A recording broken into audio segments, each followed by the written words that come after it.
Everyone, I am Anjali Soni, your maths educator. हम BSc second sem में coordinate geometry को cover कर रहे हैं। लास्ट लेक्चर बहुत ही अच्छा लेक्चर था जहां हमने क्या किया था, कोऑर्डिनेट ज्योमेट्री को 3D में समझा था। और लास्ट लेक्चर में ही मैंने आपसे कहा था कि नेक्स्ट लेक्चर में जो एक्चुअल में बीएससी की कोऑर्डिनेट ज्योमेट्री है वो हम लोग स्टार्ट करेंगे। बीएससी का कॉनिक सेक्शन हम लोग पढ़ेंगे, पर उसके लिए जो बेसिक ज़रूरी था वो था 11th और 12th का बेसिक, जो हमने लास्ट लेक्चर में कवर किया था। आज हम क्या करने वाले हैं, आज हम कॉनिक सेक्शन की एक बहुत ही अच्छी डेफिनेशन पढ़ने वाले हैं, जो डेफिनेशन हमें जूनियर क्लासेस में नहीं सिखाई जाती है। तो आइए स्टार्ट करते हैं। ओके, तो आइए समझते हैं कॉनिक सेक्शन की डेफिनेशन। देखिए, डेफिनेशन मैंने यहाँ लिख दी है, उससे रिलेटेड डायग्राम भी मैंने यहाँ बना दिया है। पर इस डेफिनेशन को जब हम पढ़ेंगे ना, तो यहाँ बहुत सारी ऐसी टर्म्स होगी जो डायरेक्टली पढ़ने से समझ नहीं आती है। जब डायरेक्टली हम इस डेफिनेशन को पढ़ते हैं तो हमें लगता है कि क्या हो रहा है, कुछ समझ नहीं आ रहा है। बट अगर हम इसकी एक एक लाइन को डायग्राम के थ्रू समझेंगे तो ये डेफिनेशन हमें बहुत अच्छे से समझ आएगी। तो आइए सबसे पहले डेफिनेशन पढ़ते हैं और उसके साथ ही साथ इसे डायग्राम में अप्लाई भी करते हैं, ताकि आपको दोनों बातें एक साथ समझ आए। तो देखिए, डेफिनेशन क्या कहती है, अ कॉनिक सेक्शन और कॉनिक, ये जो कॉनिक सेक्शन या फिर कॉनिक जो है किस तरीके से डिफाइन होता है, is the locus of a point. सबसे इंपॉर्टेंट वर्ड है कि ये क्या है, एक पी पॉइंट का लोकस है। लोकस से आप समझते हैं कि लोकस क्या होता है, लोकस होता है collection of all the points. मतलब ये जो पी पॉइंट जिसकी यहाँ मैं बात कर रही हूँ, ऐसे पी पॉइंट्स बहुत सारे एग्जिस्ट करेंगे और उन सारे पी पॉइंट्स को जब मैं ज्वाइन कर दूंगी तो उन कलेक्शन से मुझे एक कर्व मिलेगा, और उस कर्व को ही मैं क्या कहती हूँ, लोकस कहती हूँ। तो लोकस आपको क्लियर है, लोकस क्या होता है, लोकस पॉइंट्स का कलेक्शन होता है जो हमें ज्वाइन करने पर लास्ट में क्या रिजल्ट देता है, कोई भी कर्व दे सकता है, कोई भी बाउंड्री दे सकता है, कोई भी लाइन दे सकता है, उसे हम क्या कहते हैं, लोकस कहते हैं। अब आगे बढ़ते हैं कि हम क्या कह रहे हैं, conic is a locus of a point P. अब ये लोकस बनेगा कैसे, वो पी पॉइंट जो है वो जैसे जैसे मूव करेगा वैसे वैसे लोकस बनेगा, क्योंकि अभी हमने क्या कहा कि लोकस क्या है, collection of all the points है। तो इस पी पॉइंट को क्या करना पड़ेगा, मूव करना पड़ेगा। जैसे जैसे ये मूव करेगा, जिस जिस पाथ को ये कवर करेगा, उस पाथ को जैसे जैसे हम ज्वाइन करते जाएंगे तो हमें क्या मिल जाएगा, लोकस मिल जाएगा। आगे बढ़ते हैं, which moves so that its distance from a fixed point S, उसका डिस्टेंस किसी फिक्स्ड पॉइंट एस से is in a constant ratio to its perpendicular distance from the fixed straight line. Perpendicular distance from a fixed straight line, all being in same plane. अब यहाँ मैंने इतने सारे words को highlight तो कर दिया है, बट ये लाइन क्या कहना चाह रही है हमें बिल्कुल भी कुछ भी समझ नहीं आया है। मुझे ध्यान है तो इसका मतलब मैं आपको समझाती हूँ कि क्या है। देखिए, अभी हम क्या कह रहे हैं कि ये जो पी पॉइंट है, इसका जो लोकस होगा उसे ही हम क्या कहेंगे, कॉनिक कहेंगे। पर ये लोकस बनेगा कैसे, ये लोकस ऐसे बनेगा, which move so that the distance from a fixed point S. हमें क्या चाहिए, सबसे पहले एक फिक्स्ड पॉइंट एस चाहिए। तो हमने क्या ले लिया, ये फिक्स्ड पॉइंट एस ले लिया। सबसे पहले तो हमने क्या बना दिए, दोनों एक्सिस बना दिए, क्योंकि बात क्या कही है कि ये सारी चीजें एक ही प्लेन में होनी चाहिए। 3D की हमने बिल्कुल भी बात नहीं करी है, हमने प्लेन की बात करी है। तो प्लेन का मतलब एक्स और वाई एक्सिस अगर हम बना दे तो उसे हमें क्या मिल जाएगा, एक प्लेन मिल जाएगा। अब इस प्लेन के अंदर हमने क्या किया है, सबसे पहले हमें क्या करना है, एक पॉइंट को फिक्स करना है। तो मैंने वो पॉइंट लेट किया है कि वो फिक्स्ड पॉइंट क्या है, एस है, जिसके कोऑर्डिनेट्स क्या है, a,0 है। क्लियर है इतनी कहानी। हमने क्या किया, एक पॉइंट को एक प्लेन में फिक्स कर दिया। अभी तक तो हमने सिर्फ इतना किया, ठीक है। Is in a constant ratio to its perpendicular distance from a fixed straight line. देखिए, जैसे मुझे फिक्स्ड पॉइंट चाहिए था, वैसे मुझे अब क्या चाहिए, फिक्स्ड स्ट्रेट लाइन भी चाहिए। तो अब मैं क्या कह रही हूँ कि ये मैंने फिक्स्ड पॉइंट तो कंसीडर कर लिया, जो कि क्या है, एस a,0 है। अब जो फिक्स्ड लाइन की मैं बात कर रही हूँ, वो फिक्स्ड लाइन कौन सी है, ये वाली एक्सिस y, y', ये एक्सिस हमारी फिक्स लाइन है। इस फिक्स्ड लाइन से हमें क्या लेना है, परपेंडिकुलर डिस्टेंस लेना है। ये बात मैं क्यों कह रही हूँ, क्योंकि देखिए यहाँ क्या लिखा हुआ है, is in a constant ratio to its perpendicular distance from the fix line. तो देखिए, इस कहानी में हमें क्या करना है, एक फिक्स्ड पॉइंट लेना है, एक फिक्स्ड लाइन लेनी है। उस फिक्स्ड पॉइंट से उस पी पॉइंट का डिस्टेंस निकालना है, और उस फिक्स्ड लाइन से भी उस पी पॉइंट का डिस्टेंस निकालना है। वो डिस्टेंस परपेंडिकुलर होना चाहिए। अब इस पूरी बात को हम डायग्राम में अगर अप्लाई करें तो देखिए ये रहा हमारा वो P पॉइंट, ठीक है, जिसे हमें क्या करना है, मूव करना है, और इसके मूव करने के साथ ही हमें क्या मिलेगा, लोकस मिलेगा। पर किस तरीके से मूव करना है, उसकी क्या कंडीशन होनी चाहिए, कंडीशन ये है कि एक फिक्स्ड पॉइंट से इसकी दूरी that is equal to PS and एक फिक्स्ड लाइन से इसकी परपेंडिकुलर दूरी that is equal to PM। ये जो PS और PM का रेशियो है ये क्या रहना चाहिए, कांस्टेंट रहना चाहिए। ये रेशियो को कांस्टेंट रखते हुए जैसे जैसे P पॉइंट मूव करेगा वैसे वैसे हमें क्या मिलेगा, एक लोकस मिलेगा, और उसी लोकस को हम क्या कह रहे हैं, कॉनिक या फिर कॉनिक सेक्शन कह रहे हैं। आई होप आपको ये कहानी समझ आई है।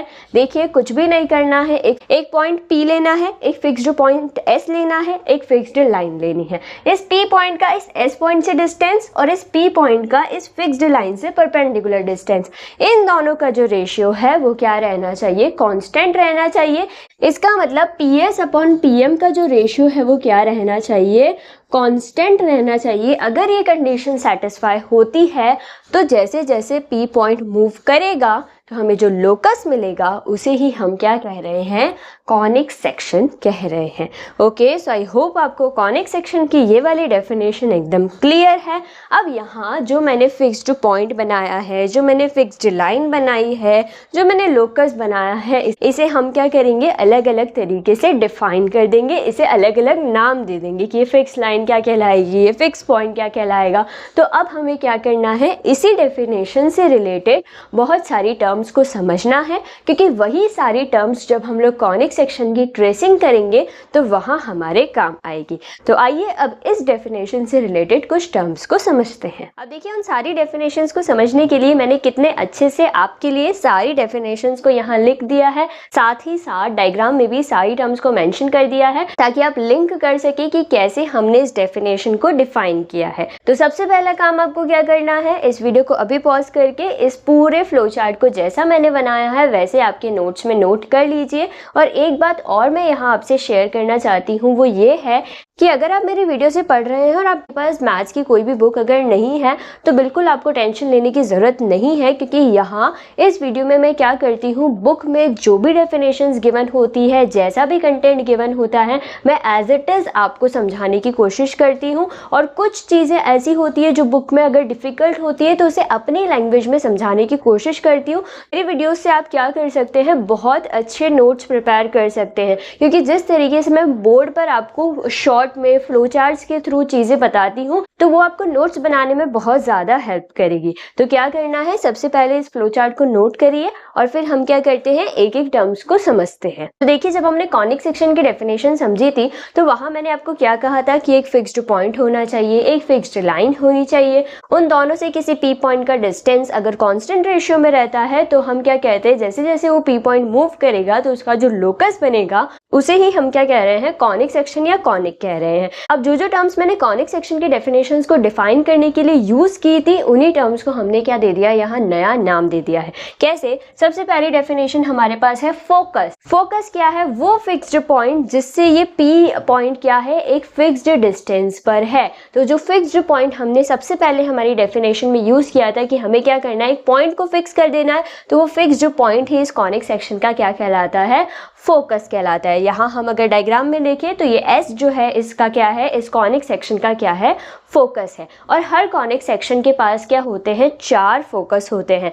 2 रियल होते हैं और 2 इमेजिनरी होते हैं। हम रियल को ही कंसीडर करके चलेंगे तो यहाँ से हमें ये पता चलता है कि एक कॉनिक सेक्शन के पास 2 फोकस होते हैं। और वो फोकस क्या है, वो फिक्स्ड पॉइंट जिससे हमारा P पॉइंट क्या करेगा, फिक्स्ड दूरी पर लोकेटेड है। ठीक है, नेक्स्ट डेफिनेशन हम लोग पढ़ते हैं डायरेक्ट्रिक्स की। अब ये डायरेक्ट्रिक्स क्या होती है, तो आपको याद हो तो हमने कॉनिक सेक्शन के डिफाइन में एक और वर्ड यूज किया था कि हमें फिक्स्ड पॉइंट तो चाहिए, एक फिक्स्ड स्ट्रेट लाइन भी चाहिए। तो वो जो फिक्स्ड स्ट्रेट लाइन है जिससे इस P पॉइंट का हम लोग परपेंडिकुलर डिस्टेंस मेजर करते हैं, वही फिक्स्ड लाइन क्या कहलाती है, डायरेक्ट्रिक्स कहलाती है। तो हमने देखा कि P पॉइंट की इस S पॉइंट से दूरी तो ये रही, ठीक है, और इस P पॉइंट की इस फिक्स्ड स्ट्रेट लाइन से हम क्या लेते हैं, परपेंडिकुलर डिस्टेंस लेते हैं। तो ये जो फिक्स्ड स्ट्रेट लाइन है जिससे हम हम परपेंडिकुलर डिस्टेंस लेते हैं वही हमारी क्या है, डायरेक्ट्रिक्स है। ठीक है, नेक्स्ट डेफिनेशन हम पढ़ते हैं इसेंट्रिसिटी। अब ये इसेंट्रिसिटी क्या होता है, फिर से एक नई टर्म आ गई है। तो कुछ भी नहीं है, वही जो मैंने आपको बताया था कि ये जो PS और PM का जो रेशियो है जो कि कांस्टेंट रहता है, तो उस कांस्टेंट रेशियो को ही हम क्या कहते हैं, इसेंट्रिसिटी कहते हैं। और इसे हम किससे डिनोट करते हैं, इसे हम स्मॉल e से डिनोट करते हैं। तो जो कांस्टेंट रेशियो है वो हमारा क्या है, इसेंट्रिसिटी है।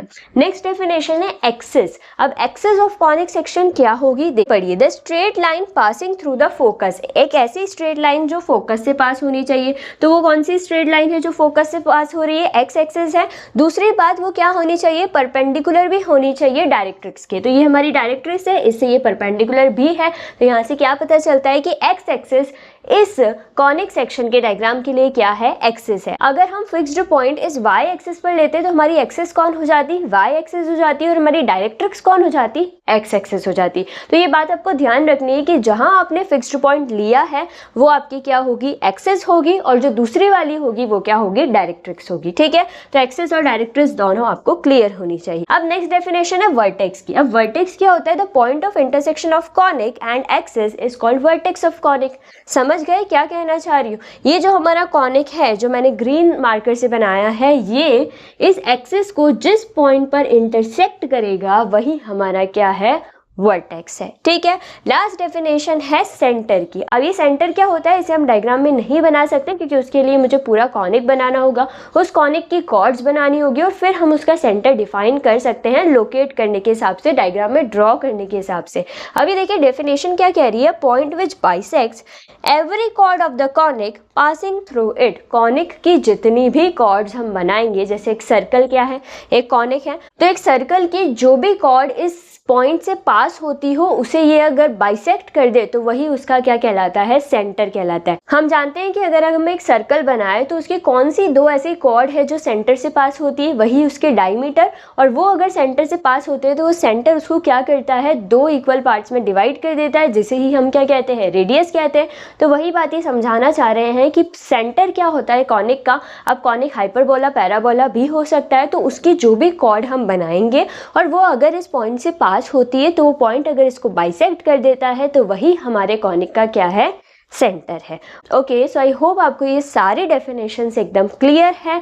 अभी तक मैंने जितना भी आपको समझाया है कॉनिक सेक्शन की डेफिनेशन और कॉनिक सेक्शन से रिलेटेड ये सारी इंपॉर्टेंट टर्म्स की डेफिनेशन, वो आपको क्या है, एकदम क्लियर है। ओके, तो इतनी कहानी अगर आपको क्लियर है तो अब आगे बढ़ते हैं और अब हमें क्या पढ़नी है, general equation of second degree पढ़नी है, कॉनिक सेक्शन की एक इक्वेशन पढ़नी है, और दूसरी चीज हमें क्या करनी है, देखिए हमने फर्स्ट लेक्चर में क्या किया था, कॉनिक सेक्शन का क्लासिफिकेशन किया था कि अगर थीटा की वैल्यू ये होती है तो हमें ये कॉनिक सेक्शन मिलेगा, थीटा की वैल्यू बड़ी होती है अल्फा से, वो सारी चीज़ें जो हमने की थी वो थीटा के रेस्पेक्ट में हमने क्या किया था, कॉनिक सेक्शन को क्लासीफाई किया था। आज हम लोग क्या करेंगे, हमने क्योंकि इसेंट्रिसिटी सीख लिया है तो अब इसेंट्रिसिटी के बेसिस पर हम क्या करेंगे, कॉनिक सेक्शन को क्लासीफाई करेंगे। तो पहले हम क्या करते हैं, हमने क्योंकि अभी अभी इसेंट्रिसिटी सीखा है तो आपको पता है कि ये क्या है, एक कांस्टेंट रेशियो है किसका, PS और PM का। तो अब हम क्या देखेंगे कि अगर इस इसेंट्रिसिटी की वैल्यू 1 से बड़ी होती है तो हमें कौन सा कॉनिक सेक्शन मिलेगा, 1 से छोटी होती है तो कौन सा कॉनिक सेक्शन मिलेगा, 1 के इक्वल होती है तो कौन सा कॉनिक सेक्शन मिलेगा। तो आइए सबसे पहले वो वाला फ्लो चार्ट समझते हैं और फिर लास्ट में हम लोग क्या करेंगे, सेकंड डिग्री की इक्वेशन को समझेंगे। अब देखिए अगेन एक वो फ्लो चार्ट जो आपको नोट करने की ज़रूरत है, ये वो फ्लो चार्ट है जिसमें हमने कॉनिक सेक्शन को on the basis of eccentricity क्या किया है, क्लासीफाई किया है। अब देखिए जब हमने कॉनिक सेक्शन को थीटा के रेस्पेक्ट में क्लासीफाई किया था तो हमने कैसे क्लासीफाई किया था कि जब वो प्लेन वर्टेक्स से पास हो, और एक हमने क्लासीफाई किया था जब प्लेन वर्टेक्स से पास ना हो। जब प्लेन वर्टेक्स से पास हो रहा था तो हमें स्ट्रेट लाइंस मिल रही थी, और जब प्लेन वर्टेक्स से पास नहीं होके किसी और पॉइंट से उसको कट कर रहा था तो हमें कुछ कर्व्स मिल रहे थे। उसी तरीके से यहाँ पर भी ये जो क्लासिफिकेशन है ये दो तरीके से क्लासिफाइड है। सबसे पहला ये है कि when the focus lies on directrix, अगर जो फोकस हमने एक्स एक्सिस पे बनाया था वो एक्स एक्सिस पर ना होकर डायरेक्ट्रिक्स के ऊपर फोकस आ जाए, इट मीन्स ए की वैल्यू क्या हो जाएगी, 0 हो जाएगी, तब हमें क्या मिलेगी, स्ट्रेट लाइंस मिलेगी। और अगर फोकस डायरेक्ट्रिक्स पर नहीं है, मतलब अपनी एक्सिस पर ही है, मतलब ए की वैल्यू कुछ ना कुछ है, ए की वैल्यू 0 नहीं है तब हमें क्या मिलेंगे, तब हमें डिफरेंट कर्व्स मिलेंगे। क्लियर है इतनी कहानी। अब देखिए आगे, ये जो पेयर ऑफ स्ट्रेट लाइंस है ये भी डिपेंड करेगी कि ई की वैल्यू क्या है। अगर ई की वैल्यू 1 से बड़ी है तो फिर रियल और डिफरेंट स्ट्रेट लाइंस हमें मिलेगी। अगर ई की वैल्यू 1 के इक्वल आती है, ई क्या है आपको पता है ना, वो रेशियो, तो रेशियो की वैल्यू 1 से बड़ी है, इट मीन्स रियल और डिफरेंट लाइंस। कब, जब ए की वैल्यू 0 है, ठीक है। और ई की वैल्यू जब 1 से छोटी होगी तो हमें इमेजिनरी लाइंस मिलेगी और हमें पैरेलल लाइंस भी मिलती है, पर कब मिलती है, जब फोकस डायरेक्ट्रिक्स के ऊपर तो है पर कहाँ है, इनफाइनाइट पर है, तब हमें क्या मिलेगी, जो पेयर ऑफ स्ट्रेट लाइंस मिलेगी वो कैसी होगी, पैरेलल होगी। अब जब ए 0 नहीं है तो हमें डिफरेंट कर्व्स मिलते हैं। ई की वैल्यू अगर 0 हो जाती है, मतलब जो कांस्टेंट रेशियो हमने निकाला वो 0 के इक्वल आता है, तो हमें क्या मिलेगा, सर्कल मिलेगा, ठीक है। रेशियो अगर 1 के इक्वल आता है, 1 के इक्वल मतलब वो जो डिस्टेंस था हमने देखा पीएम और पीएस, वो दोनों इक्वल हो जाते हैं, तो हमें क्या मिलेगा, पैराबोला मिलेगा। अगर रेशियो 1 से छोटा आता है तो हमें इलिप्स मिलेगा और रेशियो 1 से बड़ा आता है तो हमें क्या मिलेगा, हाइपरबोला मिलेगा। तो अगर आपको कोई सिर्फ ई की वैल्यू दे देना तो वहां से भी आप आइडेंटिफाई कर सकते हैं कि आपको कैसा कॉनिक सेक्शन मिलने वाला है या फिर आपको कैसा कॉनिक सेक्शन ट्रेस करना है। ओके, तो आई होप आपको ये फ्लो चार्ट क्लियर है कि ई की वैल्यू से कैसे हम लोग आइडेंटिफाई कर सकते हैं कि वह कैसा कॉनिक सेक्शन हमें मिलेगा। आइए अब हम पढ़ते हैं general equation of second degree. अब देखिए यहाँ से कोऑर्डिनेट ज्योमेट्री का कॉनिक सेक्शन की ट्रेसिंग का सबसे इंपॉर्टेंट पार्ट स्टार्ट हो जाता है, क्योंकि यहीं से क्वेश्चंस जिस तरीके से हमें सॉल्व करने हैं ना, वो सारी कहानी स्टार्ट होगी। कि एग्जाम में तो क्वेश्चन ही आने वाले हैं, बट देखिए आप कभी भी इस तरीके से मत पढ़िए कि क्वेश्चन कैसे सॉल्व होंगे। मैथ्स को इस तरीके से मत पढ़िए कि आप सिर्फ क्वेश्चन को अपना टारगेट बनाएं कि बस मुझे ये आ जाए कि क्वेश्चन कैसे सॉल्व करते। अगर आपको उसके पहले का बेसिक सारा पता है तो क्वेश्चन तो फिर आप खुद अपने आप भी सॉल्व कर सकते हैं, पर बेसिक पर ध्यान देने की बहुत ज़्यादा ज़रूरत है, क्योंकि मैथ्स ऐसा सब्जेक्ट नहीं है जिसमें डायरेक्टली क्वेश्चंस को रट लिया जाए। क्वेश्चंस अलग अलग तरीके से फ्रेम हो सकते हैं, पर अगर आपका कॉन्सेप्ट क्लियर है, अगर आपका बेसिक क्लियर है, तो आप हर तरीके के फ्रेम्ड क्वेश्चन को अटैम्प्ट करने के लिए बिल्कुल तैयार रहेंगे। तो इसी वजह से आपको क्या करना है, सबसे ज़्यादा ध्यान बेसिक्स पर देना है कि हमारे बेसिक्स एकदम क्लियर रहे, ठीक है। तो अब देखिए जो general equation of second degree है ये हमें क्यों पढ़ाई जा रही है, क्योंकि आपको जो क्वेश्चन मिलेगा वो इसी फॉर्म में मिलेगा। मैंने यहाँ क्या लिखा है कि general equation of second degree always represents a conic. मैंने आपको शुरुआत में ही बताया था कि बीएससी के कॉनिक सेक्शन में हमें क्या करना है, अलग अलग तरह के कॉनिक्स को ट्रेस करना है। तो वो ट्रेस हम कैसे करेंगे, हमें क्या गिवन होगी, ऐसी कॉनिक की इक्वेशन गिवन होगी। सबसे पहले तो उस कॉनिक की इक्वेशन को देखकर हमें पहचानेंगे कि हमें कैसा कॉनिक सेक्शन बनाना है, हमें हाइपरबोला बनाना है, हमें पैराबोला बनाना है, हमें क्या बनाना है, ठीक है। अगर वो हमें पता चल जाएगा तो हम उसके सेंटर निकालेंगे, हम उसके एसिम्प्टोट निकालेंगे, हम उसकी एक्सिस निकालेंगे और फिर हम उस कर्व को क्या करेंगे, ट्रेस करेंगे। तो सबसे पहले इस सेकेंड डिग्री की इक्वेशन को याद करना बहुत ज़्यादा ज़रूरी है, क्योंकि ये इक्वेशन क्या है, ax square plus 2hxy plus by square plus 2gx plus 2fy plus c is equal to 0।